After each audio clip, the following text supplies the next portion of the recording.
Well, good morning, everyone. It is currently Saturday, August, I think it's the 25th. Yeah, so it's Saturday. I have the morning off. I have to be at work at noon, but, yeah, so today we are going to get into this little dude right here, this blue pickup truck this morning. Old Blue, it's like 8:30 in the morning. Lighting problems again. Here we go. Yay. Okay, there we go. Ish. Kind of not really better, but okay, here we go. So, as you all have seen multiple times before, this here is Old Blue. Old Blue is a 1988 Ford F-250, and Old Blue is my baby. Old Blue is my first truck, my first vehicle for that matter. Old Blue is awesome. It doesn't have an exhaust on it. It's open headers because it rusted off. Let's see, what else is wrong with it? It doesn't run. But other than that, it's four-wheel drive, which is good, and it works. It's not the heavy duty like my black truck. It is the normal F-250, so it has a Dana 40 or a Spicer 40 split front axle, whereas my black truck has a Dana 50 split axle, which is annoying. I hate the split axles, but this truck, for some reason, is relatively okay. It does. I mean, I don't know when the last time all the front alignment stuff was changed, but it's not out of alignment. So, here is the engine.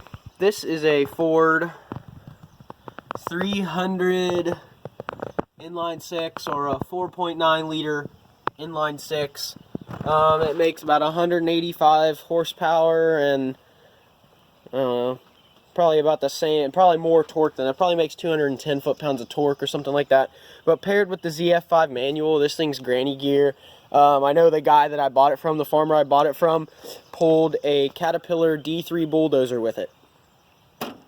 So that's about 30,000 pounds, and the trailer it was on was about 10. So this truck pulled about 40,000 pounds down the road. Never made it out of second gear, but this is actually the second engine that has been in this truck. The reason being, they blew it up pulling a bulldozer. So, this engine pulled a bulldozer halfway to the house because the first engine blew up halfway to the house. And so then they had to get this truck and tow it back to his farm, and they put a new engine in it. It's actually another original 1988 engine. So all of the specs lined up and they match perfectly. So that's good. This is truly a 1988 truck. Even after the engine swap, it has another 1988 engine in it, which is good for me. But I have an issue with this. It doesn't run, and I don't know what my problem is. So I've checked timing, and I don't think it's timing. Well, I know for sure now it is timing because I put it out of time, but I think I've got something. I'm losing fuel pressure, or I'm losing rail pressure or whatever, or something else is going on where I'm losing compression, or there's antifreeze in the cylinders. But I don't think that's true because I've had it flood recently. It's been flooding because it won't start, and that stuff's coming out and it's just gasoline. So it's got the whole ignition system's brand new battery, brand new alternator, brand new spark plugs, plug wires, distributor, coil. What else is new on it? I think that's the whole ignition system. So yeah, the whole ignition system's brand new. I'm thinking maybe I might have to pull the top half of my intake off to get down to see where I need to be at. So that could be a challenge because that means pulling the throttle body off, and I believe it means pulling the EGR off. So that's a deep project. So we're going to get into this real quick. I'm going to get my toolbox out here, and we are going to start wrenching. So first things first, guys, always when you're working on electrical stuff, or really anything for that matter in the engine bay, just for safety measures, always unhook your battery, because if you barely touch something electrical, or if you've got a bare wire on one of these older vehicles like this and you arc it out, you could fry the entire engine. So right down here you can see that's the distributor right there, and right here is the coil. So and those electronics run out of the wiring harness. So I am going to start, I think, here's a better view of it so you can see to the right of the screen down in here. Down this way right here where this gray wire goes to is the coil, and the distributor is right here in frame. So I think what I'm going to start I'm going to take all the plug wires off. And again, guys, this is a small tip. It doesn't matter how the plug wires go back on. You just have to make sure the right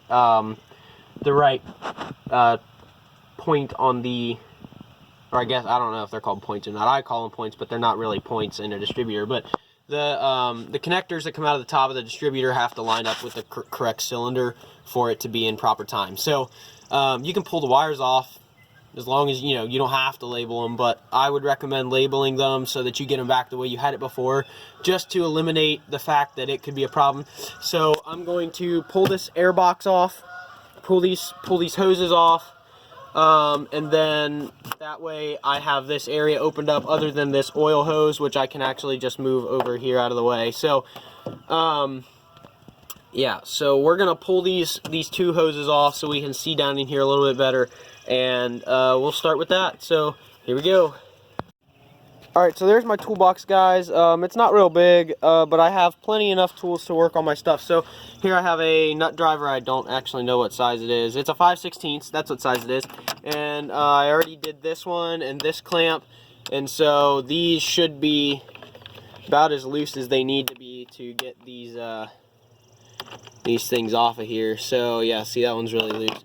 So we're gonna just work these back this way. If I could hold my camera right, actually I might try and prop it up right here. Yeah, how about like that? Does that work for you guys? We'll focus it right there. Oh sweet, that works for me. That way I don't have to hold it and you can see what I'm doing. So right here we've got the hoses, and we're just going to work these back towards the engine like that. There's one, and there's two, and then I'm also going to take them off of the throttle body up here. So this just involves undoing the clamps and pulling this off. I can already smell just by pulling those off the air box that there's still gasoline and ether in my cylinders. Actually need a pair of pliers real quick.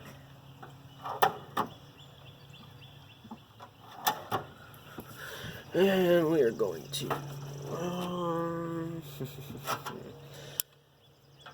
yep, we're just gonna get it.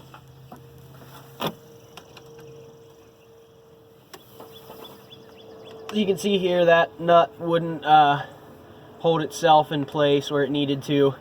So now I am holding it to loosen up this clamp. Plenty of bolt left. Actually, I think before I go any further and end up breaking something, gonna get out the big can of PB Blaster. This stuff actually,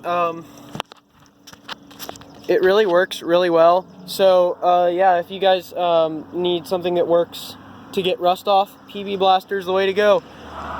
I'll catch you in a minute once I get this off and we can see down in there a little better. Well, maybe you didn't hear what I just said. I said, alright guys, there you have it. You can see here's the throttle body. Actually, it is sideways on this engine. On my black truck, on Black Beauty, it is vertical. I don't know why. I think it's probably just because this engine is a lot taller because it's a straight 6 instead of a V8. But here you can see we have a great view now. Again, right here is the coil, and right here's the distributor. So really, if you were working on this, and you were worried, if you were working with your distributor and you were worried about getting shocked, all you would really have to do is reach down here and pull this center plug off, which totally disconnects the coil. So I think I'm going to leave the coil on and plugged in because they usually store the voltage. So even though your battery is disconnected, the chance that that still is charged is very high, and that's about 40,000 volts in that one specifically. Some of them get up 60, 70,000 volts. Some of them are less, like 25. But here's the distributor. You can see it's got a big plug there on the right-hand side, and we're going to get to pulling these plug wires off. And the first thing I'm really going to do is look. I'm going to pull this distributor out, and there's a hole down in the block. I'll show you in a minute, but there's a hole in the block, and there's gears inside, and I want to make sure they're all a-okay. So we're going to get to pulling these plug wires off. 3, well, that's 1, 5, 3, and then this one is 6, and the one I pulled off before here is 2, and this one should be 4. Yep. Alright, so we're just going to take these and kind of just tuck them out of the way. And yeah, we're going to get right into this. So there should be just this plug here and a 1/2 inch. Yeah, I think you might be able to see it. There's a 1/2 inch bolt right there that you have to loosen. You can see this is clamping the distributor down to the block. So all you have to do is loosen that and get this out, and this should just slide out after disconnecting the plug right here. So yeah, so I can show you what these distributors look like. Actually, I think I'm gonna have to get a rag so I can set this out somewhere. You don't want to get this all dirty, and you want to make sure that you don't knock anything down inside the block. This does go down into the oil pan, so just be sure when you're doing anything like this where you're exposing part of the block, you're real careful about what goes in and out. Also with air stuff like your throttle bodies, your carburetors, make sure that stuff stays pretty clean too. This one looks really nice. It doesn't look like it's burning dirty. My black truck, this hole inside of these 2 inlet tubes were completely caked with about an 1/8 inch of nastiness. So I'm gonna set this up here, and we are gonna pull that distributor out real quick. You can still see it in the camera there. Let's move this over a little bit. You can see it. That should be good. I actually have the phone propped up on the truck's hood spring, or on the hinge, so yeah, there's that. So I'm gonna work on that, and you guys get to watch me.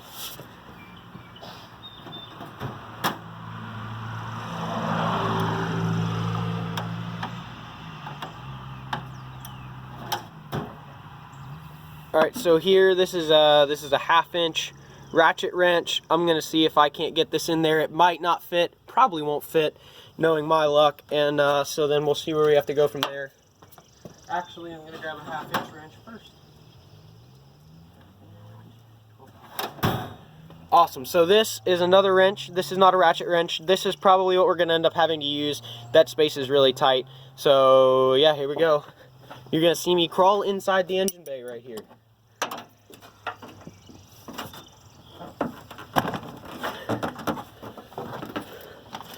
And there we go. You can probably see my leg, and don't want to sit on that, but all right, let's see.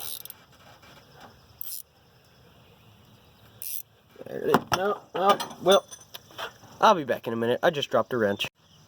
So here we go, guys. I got the distributor out. As you can see, this part was down in the block. This is the gear.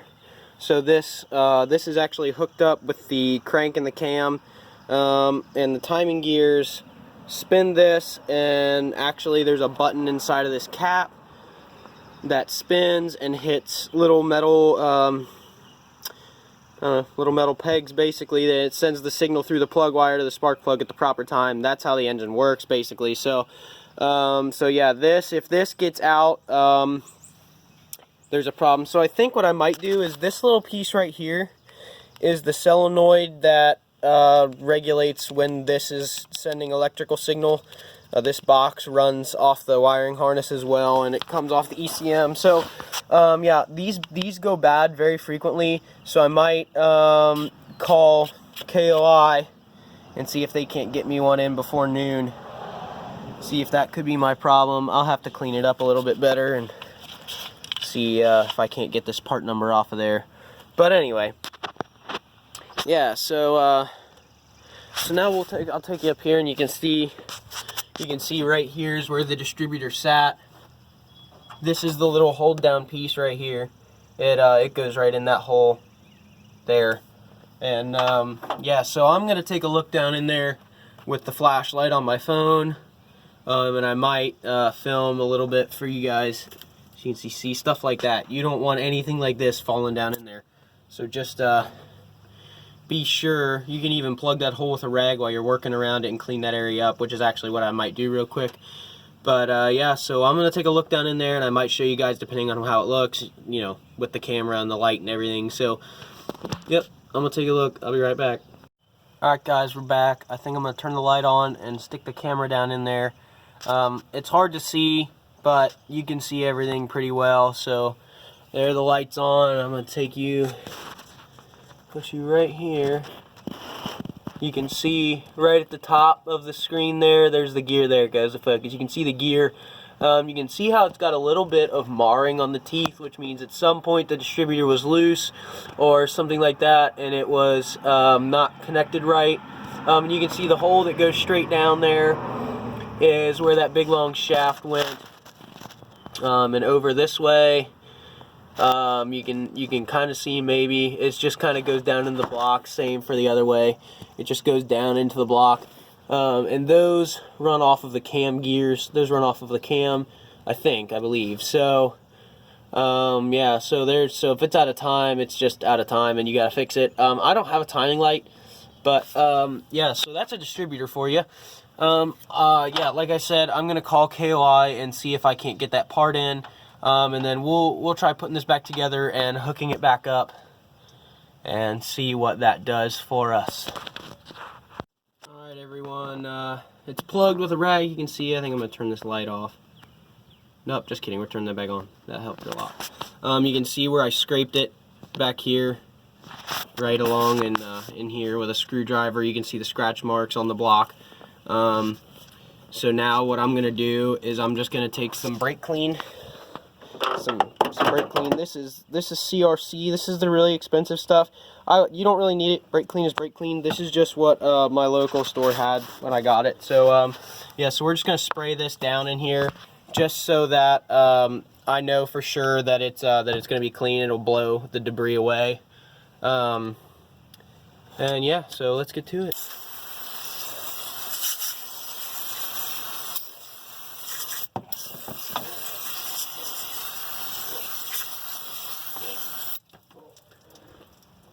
There you go, you can hear it running. I used quite a bit there. You can see it all running off down in there. Look at all it, it's rusty. The color is brown. I gotta tell you, brake clean isn't brown, it's actually clear. So that's a good sign. That means it took a lot of dirt with it. So now we're just gonna take the tag end of this rag and kind of just wipe the area off up here and get any leftover debris away from this hole and pull this out before it soaks and drips down into the block. That's something you don't want to get in your block, would be brake clean. Yeah, you don't want anything but oil in there, so just be cautious of when you're doing stuff. Yeah, so actually I might get the garden hose out and spray this down with some engine degreaser. Just kidding, we're in the driveway, never mind. If I get it running, I will take it and I will pull the I'll get out my engine degreaser and we'll spray this whole side of the engine down and clean it off. But yeah, there you have it, folks. That's pulling the distributor out. If you stay tuned for maybe later today, I might add a clip of putting that back in if I get that part for it. But I'm just going to tinker with it for now. Maybe next week's video will be how to put it in time, but I'm probably going to film it right now. So yeah, guys, thanks for watching. Like and subscribe. Make sure you hit the bell. Yeah, let's get this channel growing. I love doing this stuff. It's so much fun. So yeah, just share it with all your friends. If you see these videos, please, because tell them to come subscribe to the channel and watch the videos. I'd really appreciate it. I'd like to get this channel to 1,000 subscribers by the end of June. So if you guys could help me do that, I'd really appreciate it. Love you guys for watching. Thanks. Y'all have a great week. Okay, I just have to rant for a minute. If you guys ever are working on your vehicles and you find weird stuff like this metal piece right here that's hooked to the wiring harness that has nowhere to bolt to, make sure you get this out, because it's rubbing on my oil line. It could be rubbing on my plug wires and down here on the block and stuff, and that's not good. It could also vibrate in the wiring harness and rub your wires raw, you know, to bare wire. You can see right here, it started to rub the wire loom pretty bad. So I'm going to go ahead and cut the plastics off of this thing, and get this metal piece out of there, and we will maybe try and zip tie this this wiring harness to this support bracket for the I'm sorry, you probably couldn't even see that, I was holding the phone at a weird angle, to this bracket right here that holds up the oil check hose tube thing. But yeah, that's not good. So you guys just make sure if you're working on anything and you find weird stuff like this, make sure you get it out.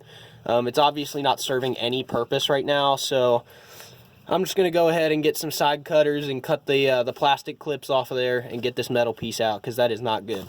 Yeah, again, have a great weekend, guys. Alright everybody, obviously it's a little bit later in the day. As you can see, the sky is darkened and Old Blue has been shut. I'll show you what I did after I turned the camera off, because I did a little bit more. I started to get ready to pull the intake off. After the loud pops and stuff, I kind of want to pull the head off. Also, my head gasket's leaking, so I think I might get a new head gasket, and we'll see about getting the other exhaust pipe off the manifold. I think the manifold bolts are going to be rusted in pretty bad. But I'll show you what I did here. Let me get up on the truck. Alrighty. So you can see I have the throttle cable right here, disconnected from the throttle body. I have these wires. Man, this lighting is horrible. I have this wire and this one disconnected, and I got the EGR loose. As you can see, it wiggles. I took the bolts out, and if you guys do anything on vehicles and they have a gasket like the EGR or the intake or the head or whatever, make sure that you keep the gasket like this one here, in a place where it's not going to get bent or crushed. This is a metal gasket, so it's harder to bend. So I just have it in this magnet bowl with the bolts, holding it upright so it can't get crushed for now. But the plan, I guess, for tomorrow afternoon then will be to take this off maybe, or it'll be next week's video or something. Will be I'll go out to my property and I'm gonna take down some trees, and I want to bring you guys along for that. So yeah, so right now, I also have a bunch of vacuum lines disconnected, which basically actuate a bunch of stuff in the engine. So anyway, this first part of the video that you're gonna see is gonna end at me taking the distributor out with it out, and then the next part of this video I'm thinking about putting out tomorrow afternoon, or maybe Wednesday or something like that, just to spread it out a little more.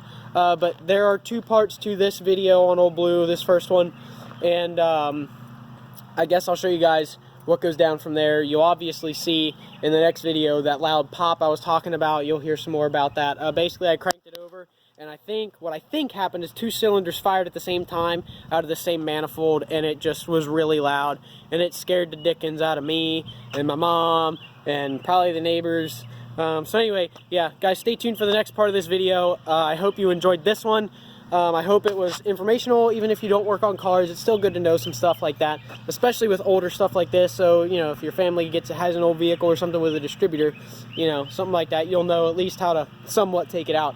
So anyway, yeah, stay tuned, guys, for the next part of this video. Make sure you hit the subscribe button, hit the, turn on the notification bell so you get all the notifications, and drop a like if you enjoyed this video. So I'd like to get this channel to 1,000 subscribers by the end of June, so make sure you guys are promoting me and sharing my videos and my channel with everybody. I also post on Instagram, so I'll put that up on the screen. I didn't say that in the last clip of the first part of this video. So yeah, stay tuned, guys.